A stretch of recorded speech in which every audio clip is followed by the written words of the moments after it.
Hey, this is Deputy Doolin with the Routt County Sheriff's Office. Hey, how are you? Number one, I just wanted to thank you for giving me a call back. Um, do you know the situation? Did she kind of give you a rundown, or do you need me to explain it? I got the gist of it that you signed a title for a vehicle from Moses.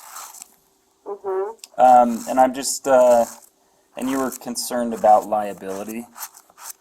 I am, and I actually tracked down the car place that I bought it from, and he said he would be in the office in an hour and could send me that paperwork. But I'm 99% sure that it couldn't have ever got out of my name because Moses doesn't have a license, and that the tags are expired still.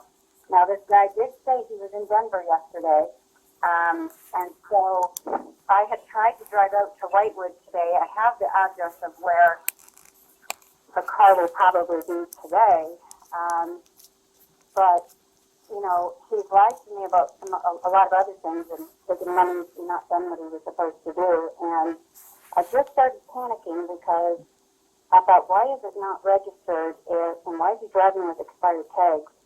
And it's the only thing I can come up with is that that car is in my name. And I'm a single mom of 3 kids. I have a house. I don't want to lose anything. I don't want him to hurt anyone. And I just am not getting the truth from him on a lot of other things. And you know, that's the last thing I need right now with everything that's happened, you know, over the course of the last year. Right. So, I guess I'm a little confused.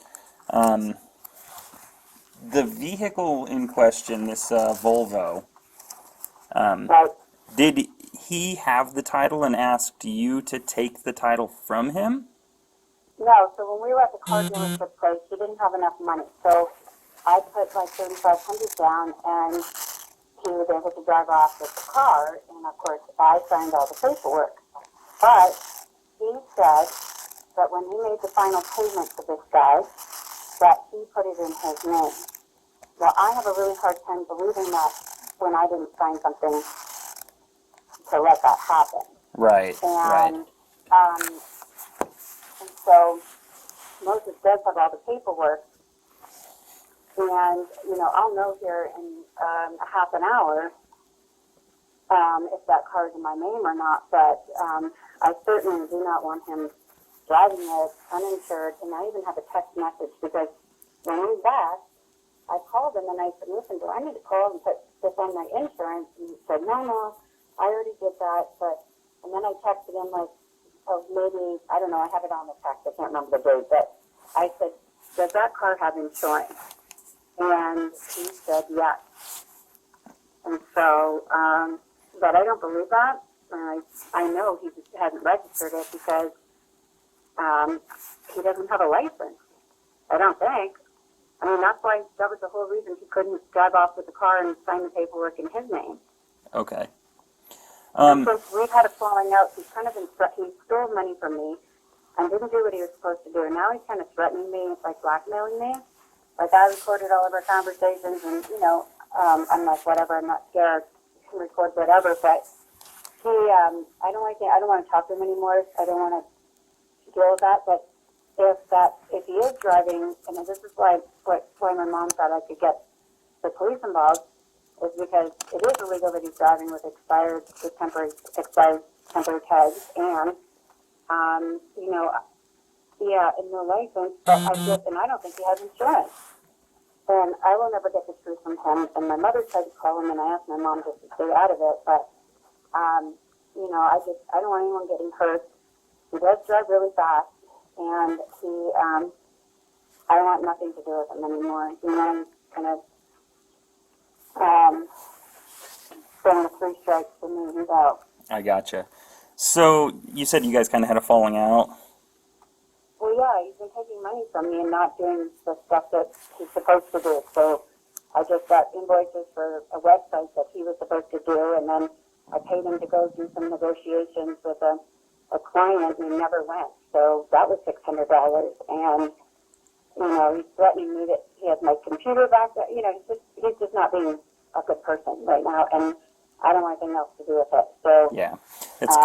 that's kind of, I'm familiar with Moses, and that's kind of his MO is, he seems to use people as much as he can, and then he typically it's a computer related issue, and he usually has something over someone, and Yeah. so this car, coincidentally, the person who he's staying out at their property Right, is, the deed. Uh-huh. yeah, they're concerned that he purchased this car actually on their company credit card, the remainder of it that you didn't pay for. Oh, really? Do you remember? Do you have a minute to talk about that? Kind of what you Yeah, remember I from have no problem. I actually drove out there and I got stuck and drove off because the roads were so bad this morning. But I thought about calling Alan Bonham because I'm so tired of all this money that he's taken from me, and we know each other very well. But yes, so he had some money on a PayPal credit card, and if you let me to go back, I can probably think about it. I think it was $1,000. Now I put $3,500 down, and I had to work to get that back. I had to be like, no, just give me my goddamn money.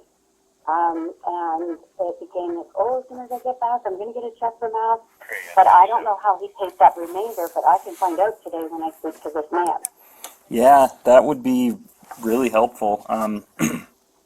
Just to kind of tie that up, because that's a whole separate case that I actually have right now. So it was kind of unfortunately for you, it's kind of convenient for me that I ended up getting this too. So Yeah, exactly. Well, and I'm going to request that you keep this call confidential and not in the bloggers, just because there's a couple other issues. Like I'm going to try to get my money back from, like Greg from Creative Bearings has been sending me these invoices, and I'm like, Moses, I've already paid you for this work. And so Greg, my mom ended up kind of, because I'm going through a bad divorce, so I just needed to handle a couple other things. But anyway, so my mom finally talked to him and was like, no, Moses doesn't work for me, and I've been doing this work. And so he's just been taking money from me too, and not doing what he was supposed to do. But, yesterday, he controls my router and my internet, and he locked me out of my router yesterday. And I mean, all day I spent on the phone, like, trying to figure it out. And I don't know if that's not my forte. That's why he's been helping me do things. But, he's not a good person. And I already have 3 kids. I don't need a 4th one. yeah, But he has sent me some threatening messages, like, I've recorded every conversation, and you had me sign a fraudulent form. And I'm like, I didn't even respond to him because I'm done. And I don't want to blow the situation up even more, because I am a single girl, and quite frankly, he scares me a little bit. okay, So, but I will. You know what I'll do when this guy calls me back? Now, this guy's from Romania too. That he got the car. I think that's why he went there. But I was very firm with this guy. And listen, I signed that paperwork, and I want that documentation. So I'll get a copy of everything, and I'll get a payment. I'll try to get a payment receipt, yeah. and then I can get that to you. What did you say your name was? I'm sorry. It's Jake Doolin, Doolin. Okay, and how would I send this to you, Jake? So here's a little bit of a concern. He does have control over your computer and your network, correct? Mm-hmm. So don't send anything by email if you want to keep it, as confidential and out of his realm as Never thought of that. possible. Because I've dealt with a similar thing with Albert Deeds, where he seems to, catch the emails and everything before they even come through. So, fax is great. Hand delivering things, Yeah, sure. just if you can keep it off your computer network, use the libraries if you need to, or have a friend send me the information who you trust. Okay. Just because he's pretty tech savvy, but he's Right. also pretty bold. You know, like you said, he's not afraid to kind of call you out and let you know that he has access to all that stuff. Right. So that being said, you know, if you do get a copy of that stuff, because he knows you're concerned about the vehicle, right? No, he does not. I didn't say a darn thing. This was months ago. We got it October 30th. I want to say I got a dog the same day. That's why I took him down there. And so that's how I was able to track back the messages of what car plate it was. But no, I haven't brought that concern up. That was a few months ago, and I haven't said anything about it. The other day, though, I just kind of woke up in a panic when he had said he was going to Denver to do this negotiation for me, and I gave him, you know, 2 separate transactions of $600. He actually never went. My mother actually called there, and Moses was never there. And so, but he had said to me when he was going to go, he said, listen, my tags are really expired. And he said, can I take your car? I said, absolutely not. And I said, Moses, why don't you have that car registered yet? And so that's when I started to have the concern, but I've never, I'm kind of, you know, I'm kind of the person that believes people, and then, you know, something said, and then I'm like, why is that happening, kind of a thing. So, but you're welcome to tell Al and Bonnie they're welcome to give me a call anytime. I did try to, I was just going to call Bonnie myself, because I've been their granite out there, and I know them. But I'm kind of scared of Moses, quite frankly. And, you know, I don't know how to get back. He's denying to my mom that he even has my backup drive, but I know that's not true. I've watched him back it up to his computer. Yeah. Yeah. So similar thing that I told Albert Deeds was, you know, he works just independently. If you're concerned about your computer, I would definitely get a hold of a professional local IT person, and just let them know what's going on, and let them know you need to have a secured. You know, it's either something new or something secure in a way that you can lock him out. Because that seems to be how he kind of controls the situation with Albert. Is he's got access to all of his fur business, and Well, I've done a lot of work the last week to figure out how, because he controls my Google too, and so I got a hold of Google and said, like, he doesn't own this business. So I do have a way to help Al too with that, because I'm doing the same sort of advertising Al is, and I was able to get it transferred one of my, like at least my Google My Business, but the Google Ads, like I can help Al figure out how he does that. But so I will. What is a good email for you? And is this a good phone number for you? I'll give you my work cell phone whenever you're ready. Okay. Yep. Go ahead. It's 970-846-6593.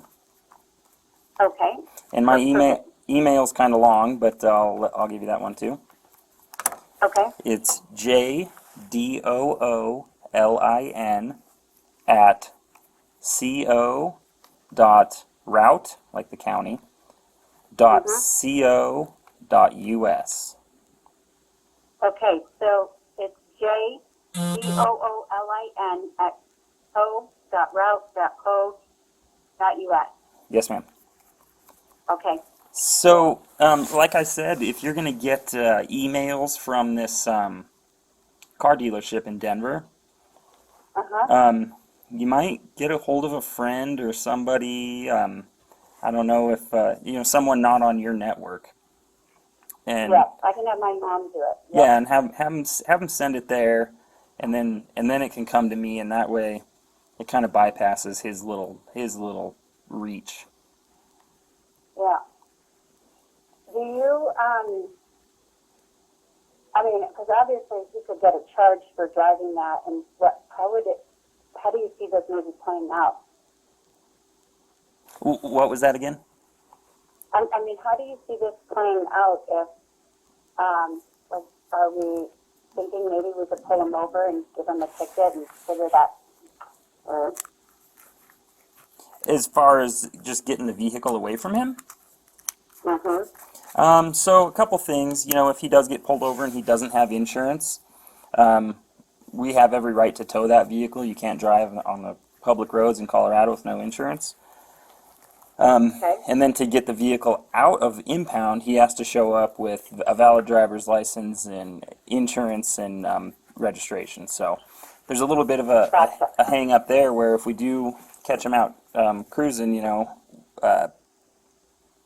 we wouldn't let him just drive away with no insurance typically. okay. But if the car is in my name and he owes our money and myself money, then wouldn't I have the right to take that vehicle? So that's gonna be more of a civil issue because you guys had an agreement together, you know, be it a handshake or whatever. For you to get possession of that vehicle, you're gonna have to probably go to civil court for that. Oh, gotcha, okay. But at least I can get it off the road and, yeah. I do know he drives to the hot springs, the Strawberry Park Hot Springs most evenings. Okay. Okay. That's where he showers, I think. Okay. The one downtown or the one up on No, the 36? one at Strawberry Park. Okay. Mhm. Okay. He's pretty much always smoking pot in the vehicle as he's driving there. Okay. Okay. And so for now, if you could get that information to me. As far as liability goes, just so you're aware, I'll document this, and especially once we get the VIN on the vehicle, I'll be able to, you know, make a record that Moses is the one driving this. You know, he's the one who it was intended to be purchased for. So if something does come up, we'll at least have that on file for you to prevent you from incurring, you know, unexpected or unneeded expenses. Okay, great. So, like I said, we'll just need the VIN for that so we can show that's the vehicle, and I'll document this incident. Okay, well, thank you so much, Jake, for giving me a shout. You're welcome, and before we get off the phone, let me give you a case number. Oh, okay. All right. It's S as in Sam, 2100920. Wonderful. Okay. And Thanks again. your name and date of birth, ma'am. My name's Angela Young, and my birthday is 10/20/71. 10/20/71. Mm-hmm. Is it okay that this doesn't go in the blogger just because of the, I just, you know, have other things that I'm going to try to get my money back from Venmo and Yeah. things like that. And So just so you know, pretty much all this stuff is public record, but what the paper right now is, the only thing it would show is a civil complaint at 1425 Park Court. And is there any way, I'm in a protection order with a major divorce case coming up, and I really don't want anything. And when I called in and talked to Caitlin, I asked her if I could keep it confidential, and she said, just ask. so here's what we can do. I can change the civil complaint to the address just at the sheriff's office. So, Awesome. so it'll, we never put names in the paper.